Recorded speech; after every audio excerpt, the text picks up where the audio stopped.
अगर आग से खेलोगे तो इसका अंजाम हमेशा ही घातक होता है, क्योंकि आग कोई खेलने की चीज नहीं। लेकिन बांग्लादेश की बुड्डू को कौन समझाए कि आग कोई खेलने की चीज नहीं बल्कि उससे बचकर रहने की चीज है। इसीलिए जब हाल ही में बांग्लादेश के यूनुस ने आग में हाथ डालने की कोशिश की तो भारत ने अपनी आग को तेज करके बांग्लादेश का हाथ ही जला दिया।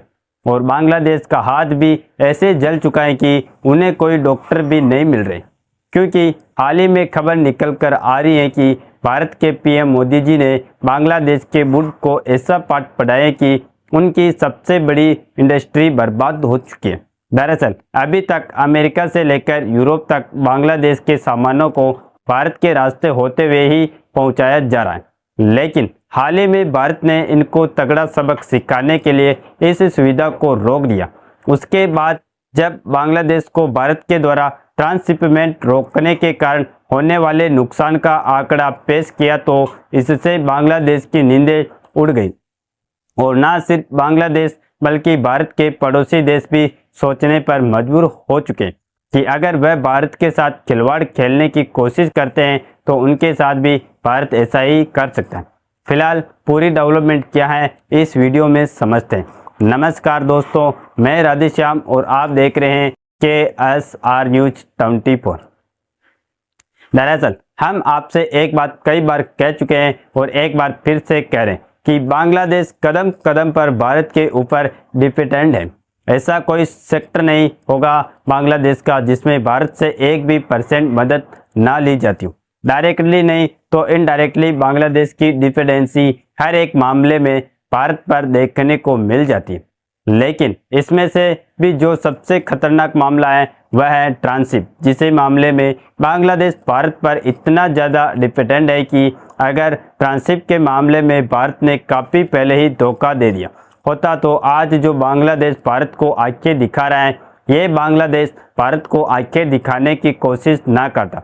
क्योंकि अगर बात ट्रांसशिप की करें तो इसका मतलब है कि एक देश अपने माल को किसी तीसरे देश तक भेजने के लिए बीच में किसी दूसरे देश के रास्तों, बंदरगाह या हवाई अड्डों का इस्तेमाल करता है।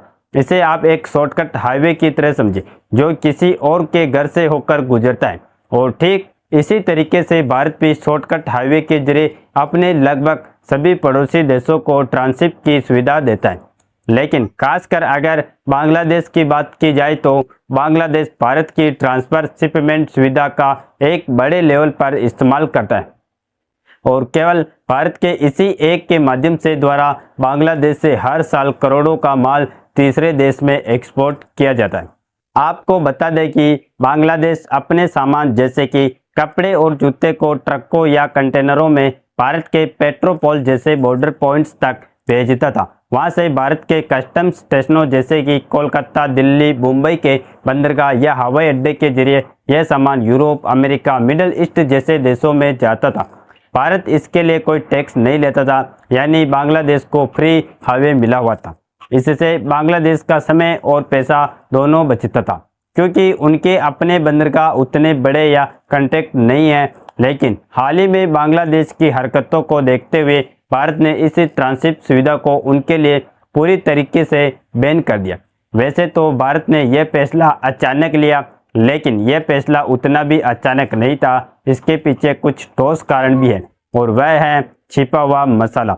वैसे तो भारत ने कारण बताया कि बांग्लादेश के माल की वजह से हमारे बंदरगाहों और हवाई अड्डों जैसे दिल्ली, मुंबई पर बहुत भीड़ हो रही थी। इससे भारत के अपने एक्सपोर्टर जैसे कि कपड़ा, जूते बनाने वालों को दिक्कत हो रही थी। हालांकि ऑफिशियली यह बताया जा रहा है कि लेकिन इसका वास्तविक कारण जो है वह तो हम सभी जानते हैं कि बांग्लादेश के बुद्ध मोहम्मद यूनुस ने हाल ही में चीन में कुछ बयान दिए जो भारत को पसंद नहीं आए। उन्होंने भारत के पूर्वोत्तर राज्यों जैसे असम, मेघालय को लैंड लॉकआउट यानी कि जमीन से घिरा हुआ बताया और कहा कि बांग्लादेश इनके लिए समुद्र तक पहुंच का एकमात्र रास्ता है। साथ ही उन्होंने चीन को बांग्लादेश में निवेश के लिए बुलाया, जो भारत के लिए रणनीतिक चिंता का विषय है। इसीलिए भारत ने समय न गंवाते हुए इस बार सीधे ट्रांसशिपमेंट को ही बांग्लादेश के लिए बंद कर दिया। और भारत बांग्लादेश के खिलाफ इस बार कितना सीक्रेट है इसका अंदाजा इसी बात से लगाया जा सकता है कि भारत के द्वारा ट्रांसशिपमेंट सुविधा बांग्लादेश के लिए बंद करने के बावजूद भी बांग्लादेश ने लगभग 4 ट्रक भारत के रास्ते भेजने की कोशिश की, लेकिन भारत ने इन ट्रकों को वापस बांग्लादेश में लौटा दिया। इन चारों ट्रक में रेडीमेड गारमेंट्स भरा हुआ था जो कि भारत के रास्ते भूटान ले जाया जा रहा था। लेकिन जब बात की जाए कि इससे बांग्लादेश का कितना नुकसान हो सकता है तो इसका आंकड़ा आपको भी सोचने पर मजबूर कर देगा। साल 2020 के पहले इस तरीके की फ्री ट्रांसिट सुविधा भारत के द्वारा अपने पड़ोसी देशों को नहीं दी जाती थी। यह सुविधा भारत ने साल 2020 में लॉन्च किया और बांग्लादेश इसे इस्तेमाल करके भूटान, नेपाल, म्यांमार जैसे पड़ोसियों के साथ भी व्यापार करता था।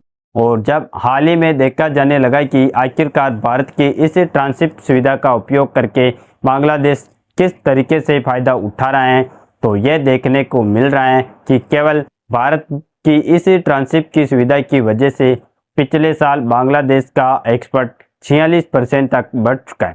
केवल पेट्रोपोल बॉर्डर के साल 2024 में 2,03,057 करोड़ का माल निर्यात हुआ, जिसमें 4,733 खेप 3,73 ट्रक शामिल थे। बांग्लादेश का कुल एक्सपोर्ट साल 2024 में करीब 50 अरब डॉलर का था, जिसमें से एक बड़ा हिस्सा लगभग 83% गारमेंट उद्योग से आता था, जिसका एक बड़ा हिस्सा भारत से होकर गुजरता था। बांग्लादेश के लिए भारत का रास्ता इतना सस्ता था कि वे हर दिन 50 से 60 ट्रकों में से 15 से 20 ट्रक कपड़ों भरे यूरोप, अमेरिका भेजते थे। लेकिन अब ये ट्रक सिर्फ बांग्लादेश की पार्किंग में खड़े रहेंगे, और क्योंकि कपड़ों के मामले में देखा जाए तो इनका जो फैशन होता है समय के साथ बदलता रहता है, और अगर इनकी सप्लाई देरी हुई तो उससे पार्टिकुलर कपड़े की डिमांड खत्म हो जाती, यानी कि बांग्लादेश समय से एक्सपोर्ट नहीं कर पाएगा तो इनके कपड़े बांग्लादेश की फैक्ट्री में सड़ते रह जाएंगे। और यही हाल ज़्यादातर सामानों के साथ होगा, जिससे बांग्लादेश को इससे काफ़ी बड़ा झटका लगेगा, क्योंकि उनकी अर्थव्यवस्था पहले से ही डगमगा रही है।